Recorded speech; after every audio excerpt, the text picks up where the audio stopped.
আমি ধনিয়া পাতা দিয়ে মশলাদার পরোটা করে দেখাবো। আমি কীভাবে পরোটাটা বানাই আপনারা দেখতে থাকুন। দেখুন প্রথম থেকে শেষ অবধি দেখবেন। দেন ধনিয়া পাতা নিয়েছি, আর লঙ্কা নিয়েছি, রসুন, আদা, একটু হিং নিয়েছি, এখানে চিনি নিয়েছি আর লবণ নিয়েছি। লঙ্কাটা আপনারা ঝালটা কম বেশি করে নিতে পারেন, যেরকম আপনারা পছন্দ করেন। আর সব গেট করে নিয়ে গেট করে নেবো একটা মিক্সির জারে ভরে। দেন গেট করে নিয়েছি। লবণ আর চিনিটা দিয়ে দেবো ময়দার মধ্যে, একটু তেল দিয়ে দেবো।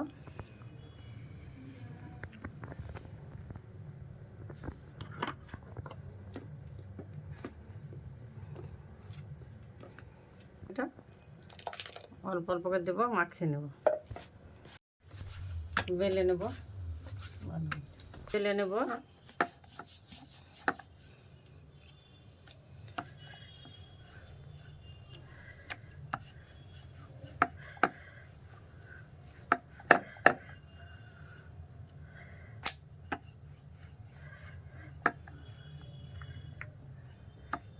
মশলাদার পরোটাটা দারুণ বন্ধুরা, খুব সুস্বাদু।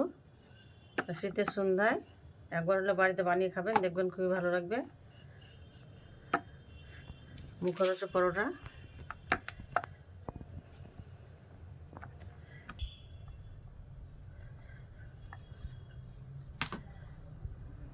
একবার হলে বাড়িতে বানিয়ে খাবেন বন্ধুরা, দেখবেন খুব ভালো লাগবে।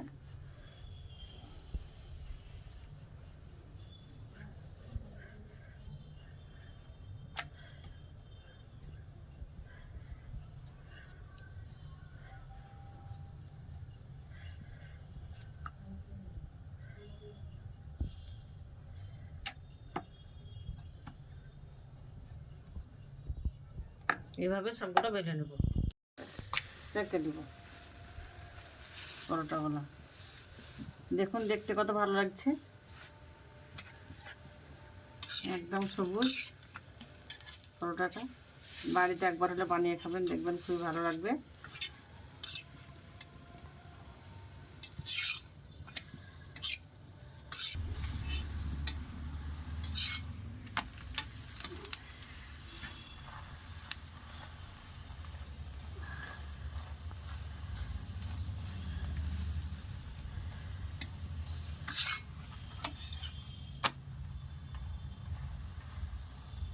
সুন্দর হয়েছে পরোটাগুলো, সবগুলোই সুন্দর হয়েছে, সবুজ সবুজ ধনিয়া পাতার পরোটা।